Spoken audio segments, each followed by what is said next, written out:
आप देख रहे हैं समाचार एजेंसी ऑफ इंडिया में साइन न्यूज।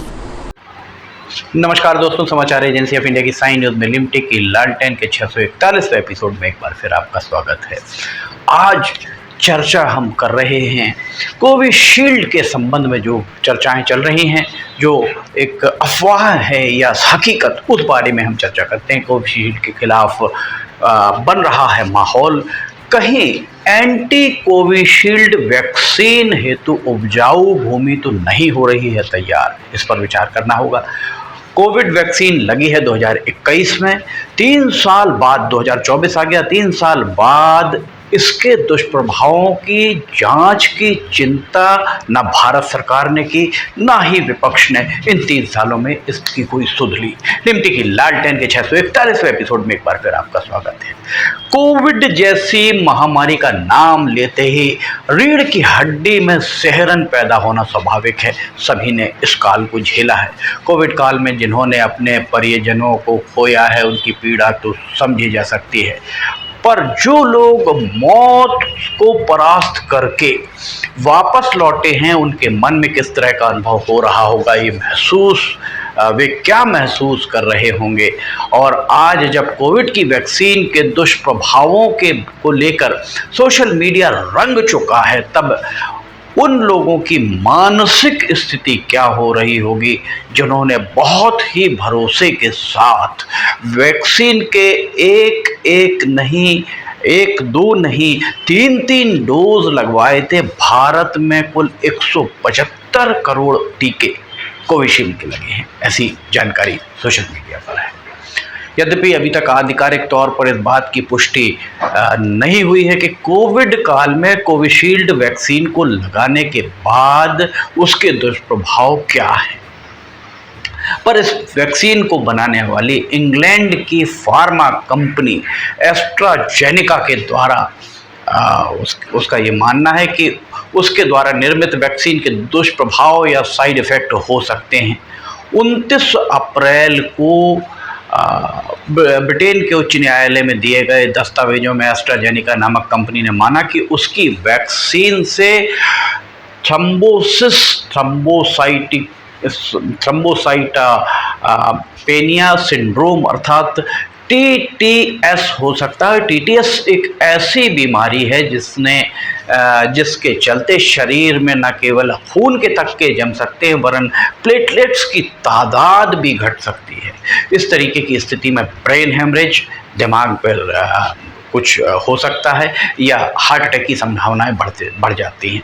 कहा जाता है कि 10 लाख व्यक्तियों में से एक व्यक्ति में ये देखने को मिल सकती है। बहुत कम इसका परसेंटेज है। यहाँ ये बताना जरूर लाजमी होगा कि फाइजर, मॉडर्ना और जॉनसन एंड जॉनसन जैसी कंपनियों के वैक्सीन के दुष्प्रभाव की पहले ही पुष्टि हो चुकी है। इसका सबसे खतरनाक पहलू ये माना जा सकता है कि कोविड काल में जब चिकित्सकों को ये पता तक नहीं था कि बीमारी क्या है, इसके सटीक लक्षण क्या है, सटीक लक्षण किस तरह के हैं, इसका सही व प्रभावी इलाज क्या है, तब एस्ट्राजेनेका कंपनी के फार्मूले पर देश की सीरम इंस्टीट्यूट द्वारा कोविशील्ड नामक वैक्सीन का निर्माण किया गया था। देश में सबसे ज़्यादा लगने वाली यही वैक्सीन थी। इससे भी ज़्यादा विचारणीय बात यह है कि भारत सरकार के द्वारा कोविड वैक्सीन लगाए जाने के दौरान परोक्ष तौर पर दबाव भी बनाया गया था। कोविड वैक्सीनेशन के प्रमाण पत्र के बिना ना तो आप कहीं प्रवेश कर सकते थे सार्वजनिक स्थानों पर, ना ही प्रवेश के अधिकारी थे, और ना ही सार्वजनिक परिवहन के अंग बनने के पात्र थे। इसके अलावा सोशल मीडिया पर ये प्रचारित हो रहा था कि अगर आप समय सीमा में वैक्सीन आपके द्वारा नहीं लगवाई गई तो तय समय सीमा, जो टाइम फ्रेम एक था कि उसके बाद इस वैक्सीन को लगाए जाने का भारी भरकम शुल्क अदा करना होगा। यही कारण था कि सभी ने निःशुल्क टीके लगवाना ही मुनासिब उस दौर में समझा। कोविड काल में लगे लॉकडाउन की समाप्ति के बाद जब दिनचर्या सामान्य होने लगी, सामान्य होना आरंभ हुई, तब उसके बाद कोविड के दौरान स्थिति परिस्थितियों को संभालने, व्यापक स्तर पर वैक्सीनेशन करवाने के लिए सोशल मीडिया और कुछ मीडिया संस्थानों के द्वारा सरकार की जमकर पीठ ठोकी जाती रही। कोविड काल का भयानक मंजर सभी के सामने रहा है। लगातार ही जलती चिताएं, शमशान में जगह की कमी, लोगों में भय का माहौल, सरकारी अस्पतालों में अराजकता, निजी अस्पतालों में लूट, न जाने क्या क्या देखने को मिला इस कोविड काल में।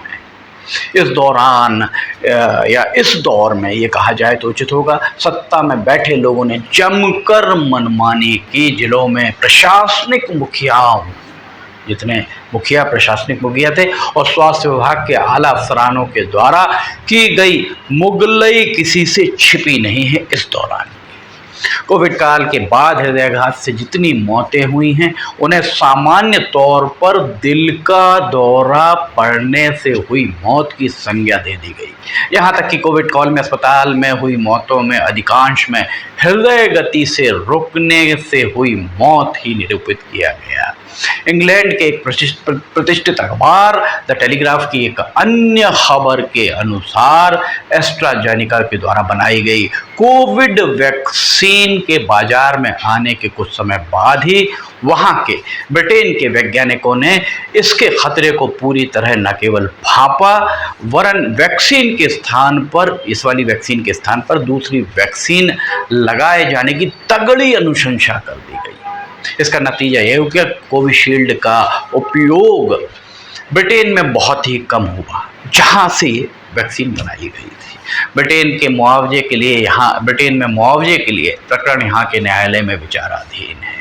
उम्मीद है कि इंग्लैंड के लोगों को न्याय मिल पाएगा, पर उनके जो पीड़ित हैं उनको न्याय मिल पाएगा और मुआवजे के मार्ग प्रशस्त हो पाएंगे, क्योंकि सरकार के द्वारा को हमारे देश में कैसे मिल पाएगा ये बड़ा प्रश्न है, क्योंकि सरकार के द्वारा पहले ही कोविड के लिए बना पीएम केयर फंड की जानकारी देने से पहले ही इनकार कर दिया गया है। और इसके बाद एक खबर आई है कि कोविड-19 के वैक्सीन के दुष्प्रभावों की बात सामने आने के उपरांत कोविन, जहां से आप अपना प्रमाण पत्र डाउनलोड करते थे, कोविड की वेबसाइट पर डाले गए कोवैक्सीनेशन प्रमाण पत्रों से प्रधानमंत्री नरेंद्र मोदी की फोटो को हटा दिया गया है। ये खबर न केवल सोशल मीडिया की सुर्खियां बनी, वरन उसके बाद मीडिया में भी यह खबर बहुत प्रमुखता से लाई गई। पहले तो कोविड वैक्सीन को सरकार ने अपनी बड़ी उपलब्धि निरूपित किया था, पर अब शायद उसे ये नुकसान का ही सौदा प्रतीत होता दिख रहा है। कोविड महामारी के दौरान मची अफरा तफरी, आनन फानन में किया गया लॉकडाउन, प्रशासनिक सख्ती आदि के चलते जिला, प्रदेश, राष्ट्रीय स्तर पर निरंकुशता पूरी तरह हावी हो गई थी। इस दौरान जिला स्तर से राष्ट्रीय स्तर पर अनेक खेले हुए। लोगों ने इस आपदा को अवसर में तब्दील करने से भी गुरेज नहीं किया। सत्ताधारियों और दवा के कारोबारियों के बीच एक तरह का गठबंधन या साठगांठ की बू भी आती दिखी। धीरे धीरे कलई खुली, पर कमजोर विपक्ष, दोबारा हम इसको दोहराएंगे, कमजोर विपक्ष पूरी तरह कमजोर है, और पूरी तरह सैक मीडिया भी पूरी तरह साध लिया गया है। इसके चलते मानो सब कुछ दब गया। देश में कोविशील्ड के निर्माता सीरम इंस्टीट्यूट के कर्ता धर्ता अदार पूनावाला ने भी सरकारी स्तर पर इसे बेचा और कोविशील्ड वैक्सीन में मोटा मुनाफा कमाया। ये सभी के सामने है। अदार पूनावाला ने लंदन में 1400 करोड़ रुपए का एक भव्य बंगला महल खरीदा और प्रधानमंत्री नरेंद्र मोदी के साथ खींची उनकी तस्वीरें भी सोशल मीडिया पर जमकर वायरल हुई। अदार पूनावाला की कंपनी विश्व भर में मशहूर हुई और अगले साल 2022 में उन्होंने 50 करोड़ रुपए का चंदा दिया। इसके एक पखवाड़े बाद 2.5 करोड़ रुपए उनके द्वारा चंदे में दिए गए। 52 करोड़ 50 लाख रुपए की रकम इस कंपनी ने चुनाव चंदे के रूप में भाजपा को सौंपी बताई जा रही है।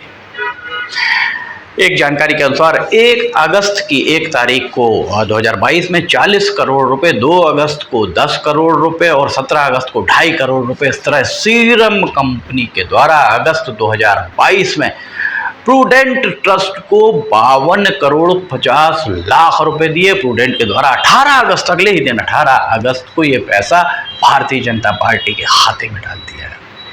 समझ सकते हैं आप कि कहाँ किस तरह का गठजोड़ गठबंधन रहा।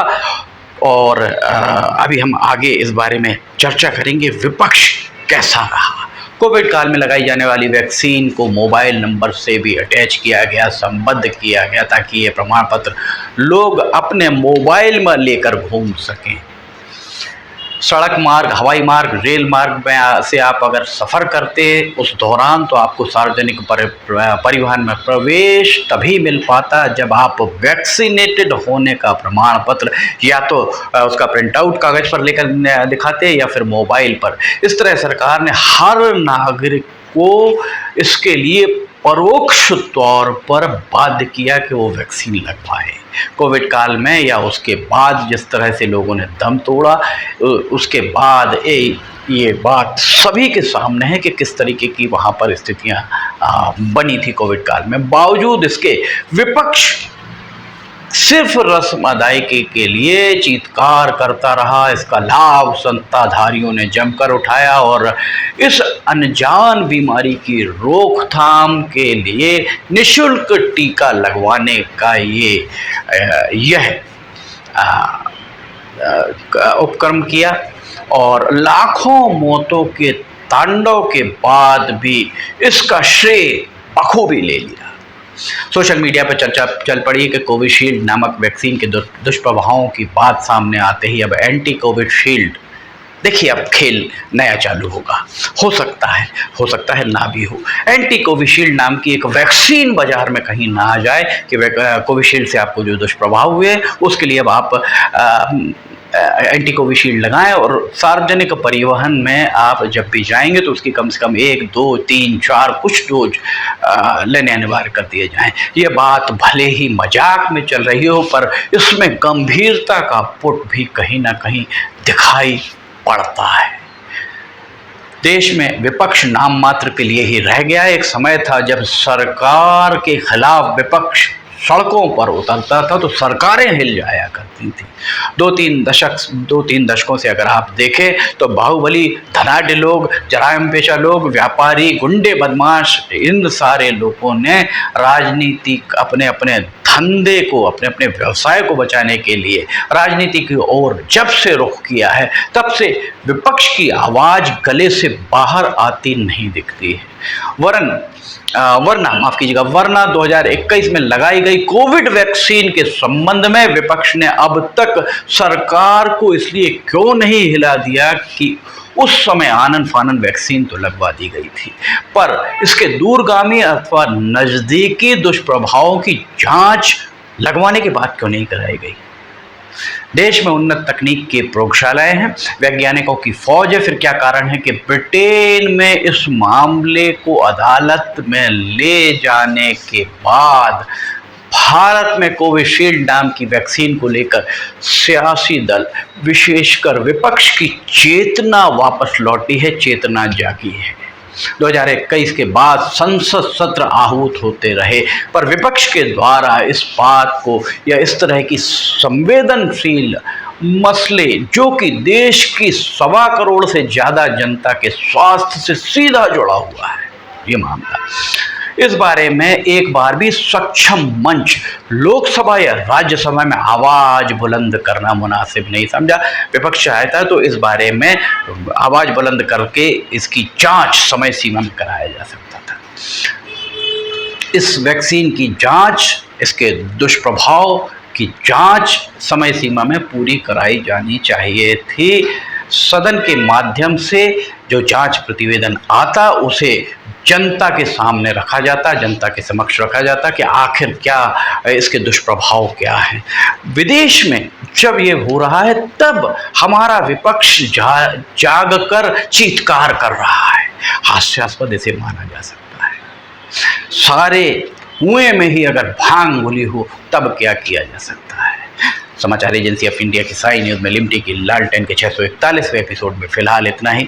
अगर आपको समाचार एजेंसी ऑफ इंडिया की साई न्यूज़ में लिमटी की लालटेन और अन्य खबरें देखना हो तो समाचार एजेंसी ऑफ इंडिया की वेबसाइट या साई न्यूज़ के न्यूज़ चैनल पर जाकर आप इसे देख सकते हैं। समाचार एजेंसी ऑफ इंडिया की साई न्यूज़ में अगर आपको ये पसंद आ रही हो खबरें, लिमटी की लालटेन, मौसम के अपडेट आदि पसंद आ रहे हो तो आप इन्हें लाइक, सब्सक्राइब और शेयर जरूर कीजिएगा। समाचार एजेंसी ऑफ इंडिया के सहयोगी अखिलेश दुबे के साथ लिमटी की लालटेन का 642वां एपिसोड लेकर बहुत जल्द हम हाजिर होंगे। फिलहाल आपसे इजाज़त लेना चाहेंगे। जय हिंद।